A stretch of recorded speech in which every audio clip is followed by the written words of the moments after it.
യാഹേ അങ്ങെന്നുമെൻ ദൈവം തലമുറ തലമുറയാ. സ്ത്രീകൾക്കിപ്പോഴും കൃത്യമായ പരിഗണനയില്ല എന്ന് സമൂഹത്തിൽ ചിലരെങ്കിലും വാദിക്കുന്നുണ്ട്. അതുകൊണ്ടാണല്ലോ ഇന്ന് അതിജീവിതമാരുടെ എണ്ണം കൂടി വരുന്നത്. പലപ്പോഴും സ്ത്രീകൾ എല്ലായിടത്തും ആലംബഹീനരാകുന്നുണ്ട് എന്ന തെളിവ് പല സംഭവങ്ങളുടെ വെളിപ്പെട്ട് കിട്ടുന്നുണ്ട്. എന്നാൽ സ്ത്രീകൾക്ക് കൃത്യമായ പരിഗണന സുവിശേഷത്തിൻ്റെ ആരംഭത്തിൽ തന്നെയുണ്ട്. ക്രിസ്തുവിൻ്റെ വംശാവലി നമ്മൾ വായിക്കുമ്പോൾ അതിനകത്ത് വളരെ വ്യക്തമായിട്ട് നമുക്ക് മനസ്സിലാകുന്നൊരു കാര്യം ഇതാണ്. വളരെ ബോധപൂർവം ക്രിസ്തുവിൻ്റെ വംശാവലിയിൽ 4 സ്ത്രീകളെ ഉൾപ്പെടുത്തി. ഇനി ഈ 4 സ്ത്രീകൾ ഉൾപ്പെടുത്തി എന്നത് മാത്രമല്ല, അവർ വിജാതിയർ കൂടിയായിരുന്നു എന്നുള്ളതാണ് പരമപ്രധാനമായ സത്യം. എത്ര മനോഹരമായിട്ടാണ് സ്ത്രീകളെ ക്രിസ്തു പരിഗണിച്ചത്. എത്ര മനോഹരമായിട്ടാണ് അവൻ്റെ വംശാവലിയിൽ അവരുടെ പേരുകളൊക്കെ എഴുതി ചേർക്കപ്പെട്ടത്. അങ്ങനെയാണെങ്കിൽ സ്ത്രീകൾക്ക് ഒരു പരിഗണനയും കൊടുക്കാത്ത ഒരു കാലഘട്ടത്തിൽ നിന്നുകൊണ്ട് യഹൂദർ എന്നെ സ്ത്രീയായി ജനിപ്പിക്കാത്തതിന് നിനക്ക് നന്ദി എന്ന് പ്രാർത്ഥിച്ചിരുന്ന ഒരു കാലഘട്ടത്തിൽ നിന്നുകൊണ്ട് യേശുവിൻ്റെ വംശാവലി ചേർത്തപ്പോൾ 4 സ്ത്രീകളുടെ പേരുകൾ ചേർക്കപ്പെട്ടു. അവരും വിജാതീയരാണ്.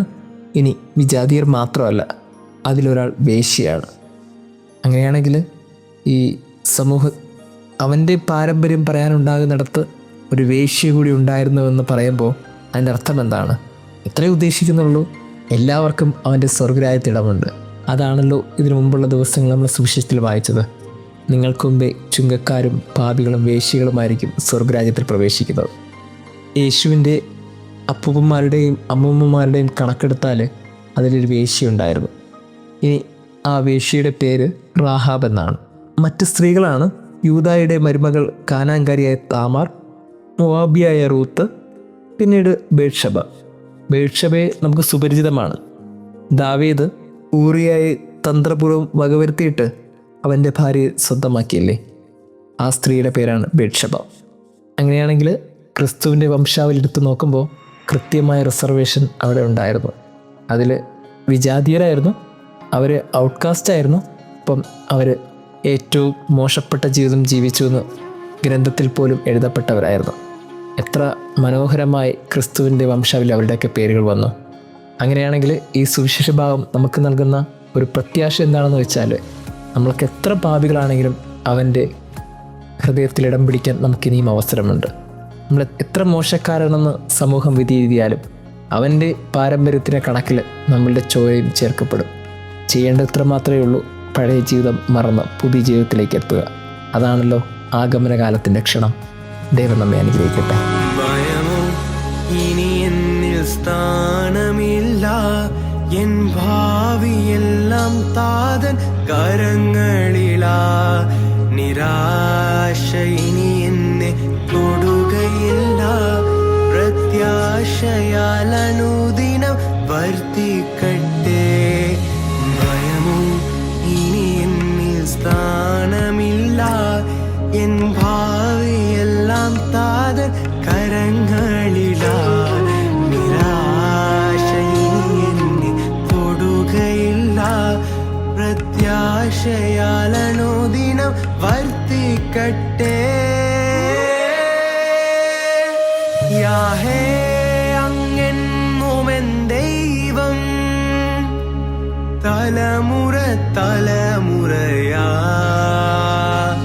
യാഹേ അങ്ങെൻ്റെ സങ്കേതം തലമുറ തലമുറയാ.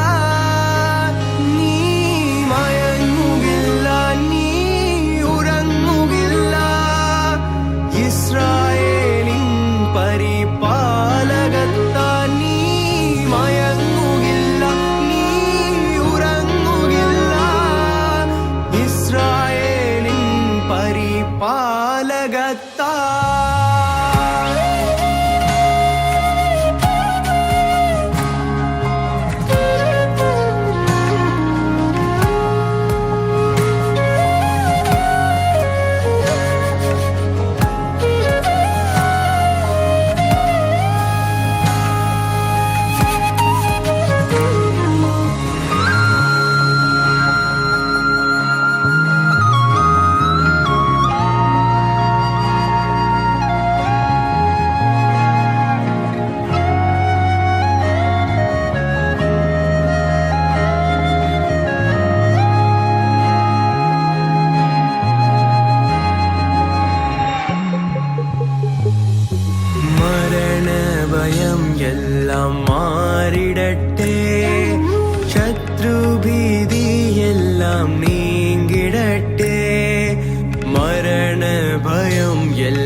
മാറിടട്ടെ.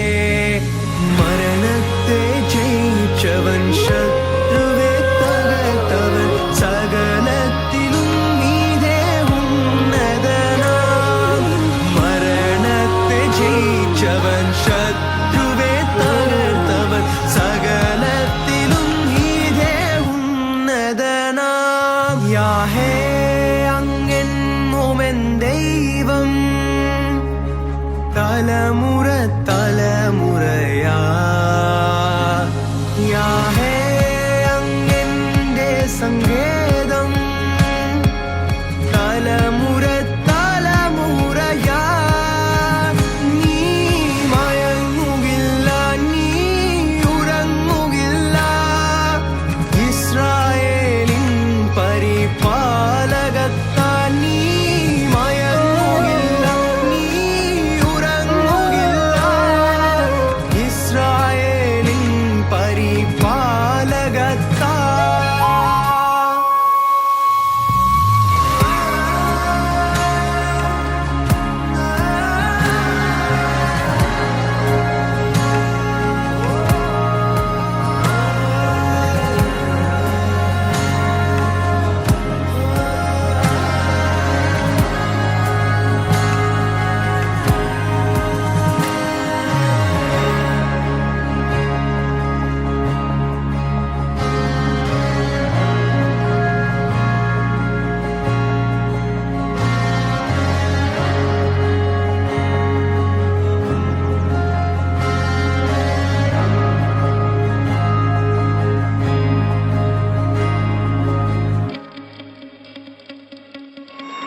തോൽവികൾ എല്ലാം മാറിടട്ടെ.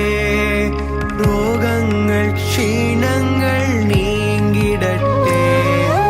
തോൽവികൾ എല്ലാം മാറിടട്ടെ. രോഗങ്ങൾ ക്ഷീണങ്ങൾ നീങ്ങിടട്ടെ. ജയാളിയായവൻ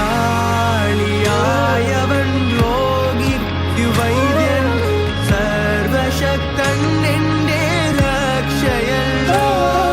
ജയാളിയായവൻ രോഗിക്കു വൈദ്യൻ, സർവശക്തൻ എന്റെ രക്ഷയല്ലോ. യാഹേ അങ്ങെന്നുമെൻ ദൈവം, തലമുറ തലമുറ